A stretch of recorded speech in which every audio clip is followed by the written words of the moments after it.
एक समय की बात है जब साद्दात एक नवजात शिशु था। वह अपनी मां के साथ एक जहाज में बैठकर गहरे समुद्र की यात्रा कर रहा था। उस समय साद्दात की उम्र मात्र 2 या 3 दिन की थी।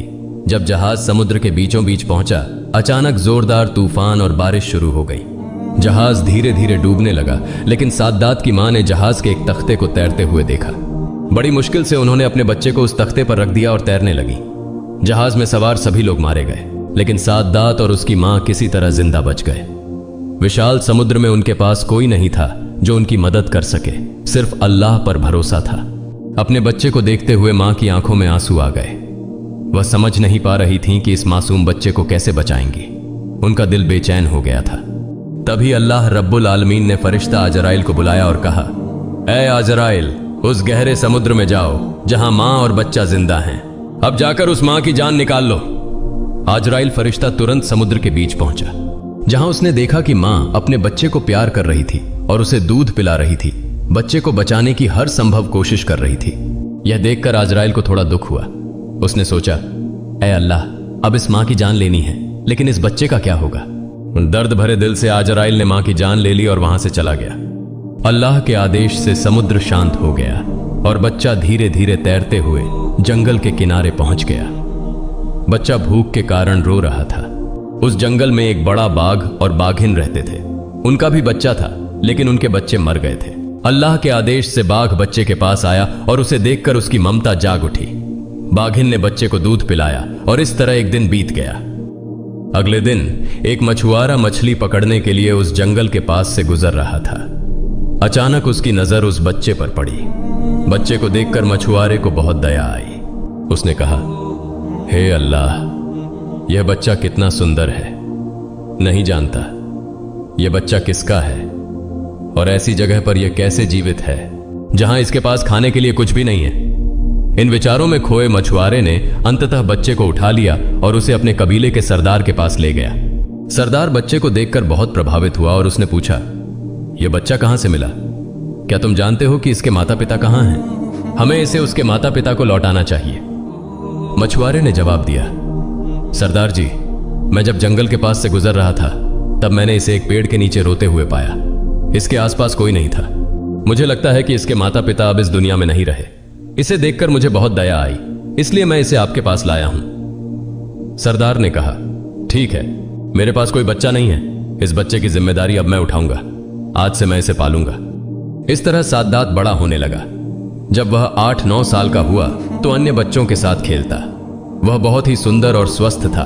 उसकी मासूमियत सभी को आकर्षित करती थी। वह बेहद बहादुर और चालाक था। एक दिन वह मैदान में खेल रहा था। तभी अचानक उसने देखा कि कुछ सैनिक बगल की सड़क से गुजर रहे थे। यह देखकर सभी लोग डर के मारे भाग गए, लेकिन बच्चा साद्दात वहीं खड़ा रहा। उन सैनिकों में से एक की एक आंख अंधी थी। उसे पता था कि सुरमा अंधापन दूर करने में एक महान औषधि है, इसलिए वह जहां भी जाता सुरमा की तलाश करता।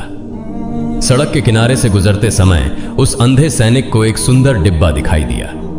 जब उसने उसे उठाकर देखा तो वह सुरमे का डिब्बा था, जिससे वह बहुत खुश हुआ। सैनिक ने डिब्बा खोलकर सुरमा अपनी आंखों में लगाने का प्रयास किया।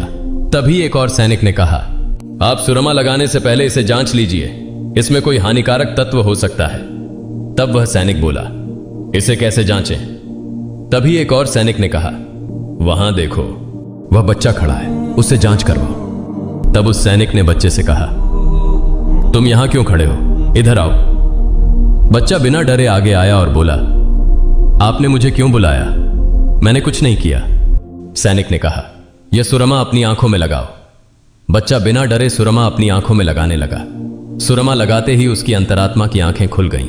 अब वह दुनिया की हर वस्तु को देख सकता था, यहां तक कि धरती के नीचे छिपा सोना, चांदी, हीरे और अन्य कीमती खजाने भी। वह बच्चा बहुत चालाक था। केवल चालाक ही नहीं बल्कि धोखेबाज भी था। उसने सोचा, यह सब इन्हें नहीं बताया जा सकता, मुझे कुछ और कहना होगा। उधर एक सैनिक बोला, तुम कुछ कह क्यों नहीं रहे हो? तुम्हें क्या हुआ? तभी बच्चा झूठी एक्टिंग करते हुए रोने लगा और बोला, सुरमा लगाने से मेरी आंखों में बहुत तेज दर्द हो रहा है। मेरी आंखें जल रही हैं। अब मैं क्या करूं? आपने मुझे क्या दिया? यह सुनकर एक सैनिक ने अंधे सैनिक से कहा, लगता है सुरमे में कोई मिलावट है, यह असली सुरमा नहीं है। इसके बाद उन्होंने सुरमे का डिब्बा फेंक दिया और वहां से डर के मारे भाग गए। बच्चा तुरंत वह सुरमे का डिब्बा उठाकर अपने घर आ गया।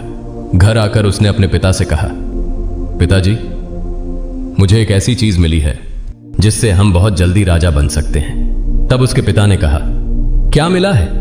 तब बच्चे ने कहा, पिता, मुझे एक ऐसा सुरमा मिला है जिसे लगाने से धरती के नीचे छिपा सोना, चांदी, हीरे मोती सब कुछ दिखाई देने लगता है। तब उसके पिता ने कहा, यह तो बहुत खुशी की बात है बेटे, तुम्हें अब कोई डर नहीं है। मेरे पास बहुत से लोग हैं और अनगिनत घोड़े और गधे भी। तुम आंखों में सुरमा लगाकर चलो, जहां भी तुम सोना चांदी का खजाना देखोगे हमें बता देना, हम उसे उठा लेंगे।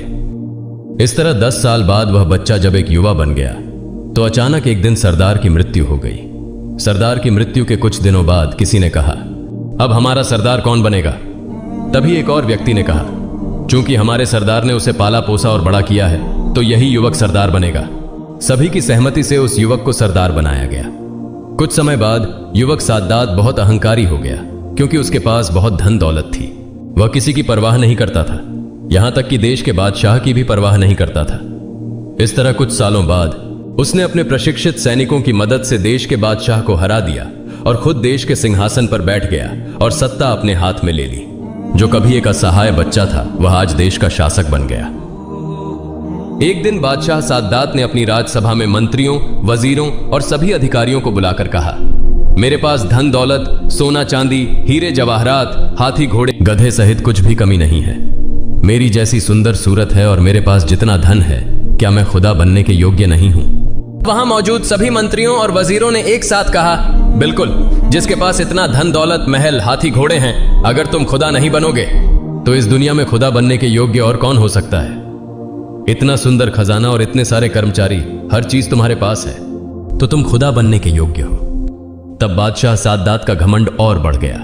उसने कहा, कल से इस देश में कोई भी व्यक्ति पेड़ या पत्थर की मूर्ति की पूजा न करे, बल्कि सब बादशाह साद्दात की पूजा करें।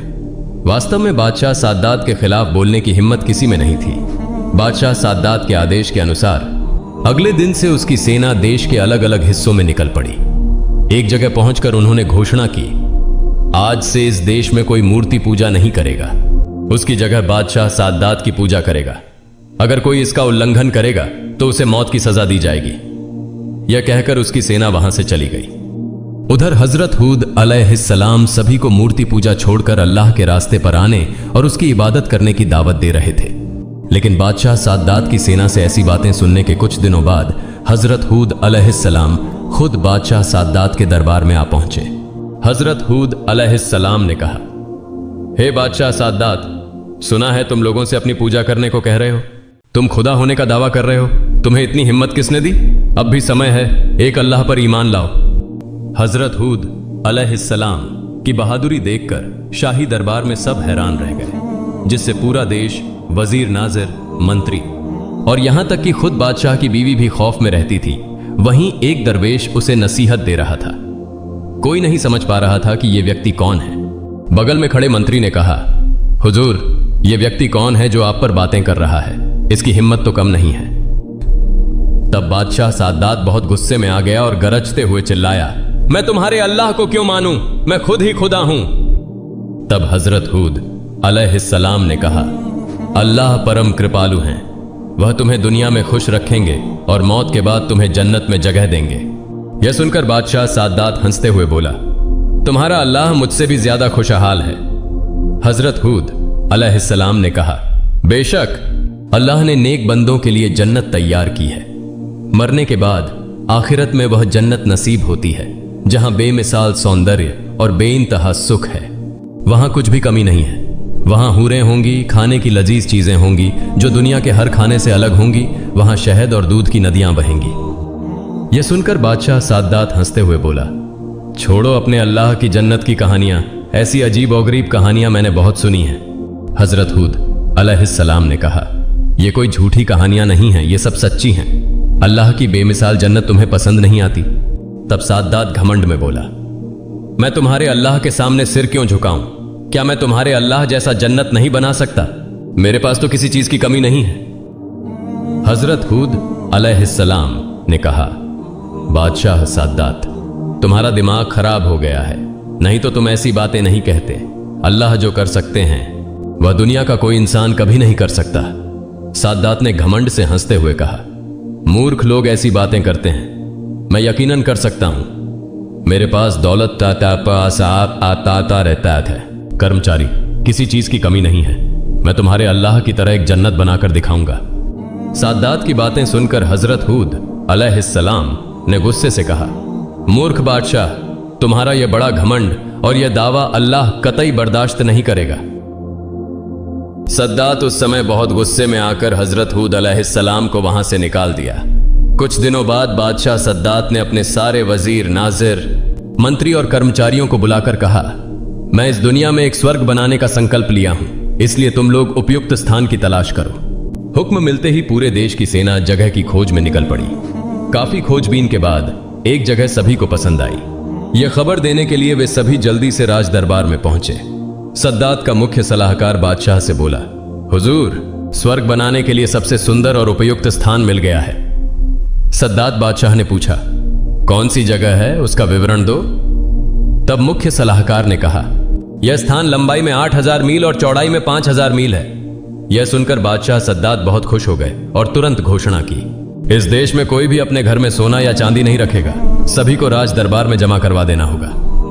हुक्म के अनुसार अगले दिन से सद्दात की सेना देश के हर कोने में हर घर की तलाशी लेने लगी। जिसके घर में सोना, चांदी या हीरा पाया जाता वे उसे उठा लेते।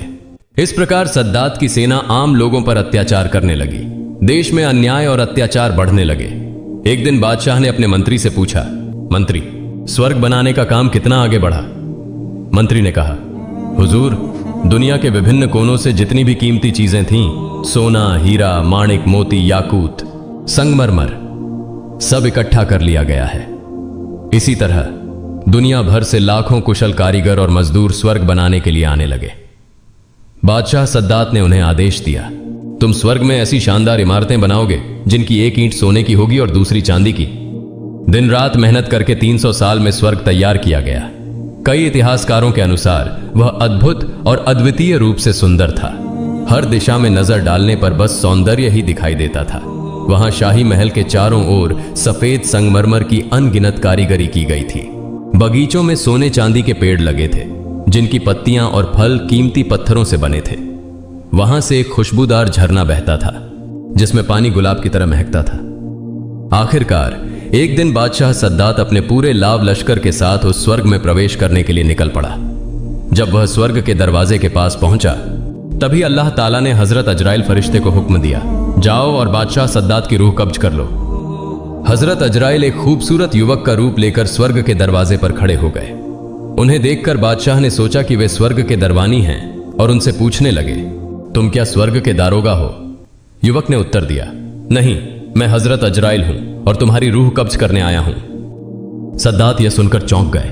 क्रोध में आकर चिल्लाए, सावधान, मुझसे मजाक मत करो। बिना किसी का इंतजार किए उसने खुद ही अजराइल का सामना करने के लिए तैयार हो गया। लेकिन क्या आश्चर्य, वह वहीं पत्थर की तरह ठिठक कर रह गया। डर से उसका पूरा शरीर पसीने से तर हो गया। वह चिल्लाते हुए बोला, सैनिकों, दुश्मन का मुकाबला करो। तभी हजरत अजराइल फरिश्ता जोर से हंसते हुए बोले, कहां है तुम्हारी वह विशाल सेना? कहां है तुम्हारी वह बड़ी ताकत? साद्दात ने गौर से देखा। उसके सभी सैनिक, मंत्री और नौकर चाकर जहां थे, वहां से सभी गायब हो चुके थे। साद्दात ठिठुरने लगा, उसके घुटने कांपने लगे। फिर वह डरते हुए स्वर में बोला, क्या तुम सचमुच अजराइल हो? हजरत अजराइल फरिश्ता बोले, हां, मैं ही अजराइल हूं, लेकिन अब मेरे पास देर करने का समय नहीं है। मुझे अल्लाह का आदेश पूरा करना है और मैं अभी तुम्हारी जान लेने आया हूं। साद्दात असहाय होकर रोने लगा, बच्चे की तरह घिघियाने लगा और हाथ जोड़कर पैरों में गिरकर कहने लगा, हे अजराइल, मुझे थोड़ा सा और समय दो। मैंने इतने वर्षों की मेहनत से यह जन्नत बनाई है, मुझे बस थोड़ा सा समय दो इसे देखने का। हजरत अजराइल फरिश्ता ने सख्त आवाज में कहा, खबरदार, एक कदम भी आगे मत बढ़ाना। साद्दात ने जोर जोर से रोना शुरू कर दिया। उसी अवस्था में हजरत अजराइल फरिश्ता ने उसकी जान ले ली। फिर अचानक एक भयंकर और जोरदार आवाज के साथ साद्दात का बनाया हुआ वह शानदार जन्नत पूरी तरह से धरती में मिल गया। धरती पर उसकी कोई निशानी बाकी नहीं रही। धरती पर घमंड का यह परिणाम होता है और यह लोगों के दिलों में बस एक सबक बनकर रह गया। एक दिन हजरत आजराइल फरिश्ता अल्लाह के दरबार में हाजिर हुए और कहने लगे, मैं आपकी आज्ञा से लोगों की जान लेता हूं और मुझे कभी कोई ममता नहीं आती, लेकिन 2 बार ऐसा हुआ जब मुझे जान लेते समय थोड़ा अफसोस हुआ। उनमें से एक वह महिला थी जो समुद्र में जहाज के डूबने के बाद अपने बच्चे के साथ एक लकड़ी पर तैर रही थी, और तभी आपने उसकी जान लेने का हुक्म दिया।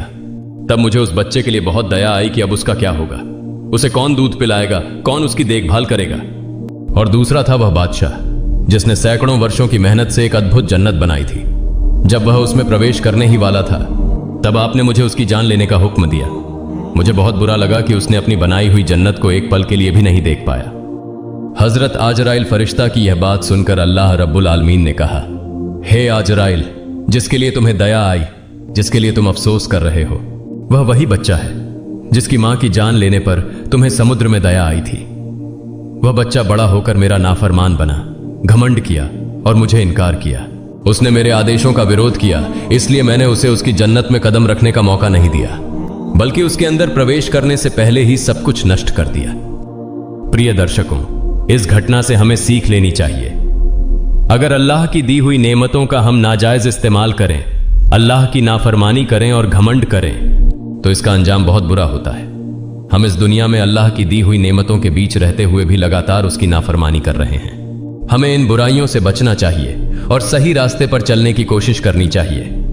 अल्लाह ताला हमें घमंड, लालच, सूद, रिश्वत और हराम से दूर रखे और हमें पैगंबर मोहम्मद सल्लल्लाहु अलैहि वसल्लम के दिखाए हुए रास्ते पर चलने की तौफीक दे। आमीन।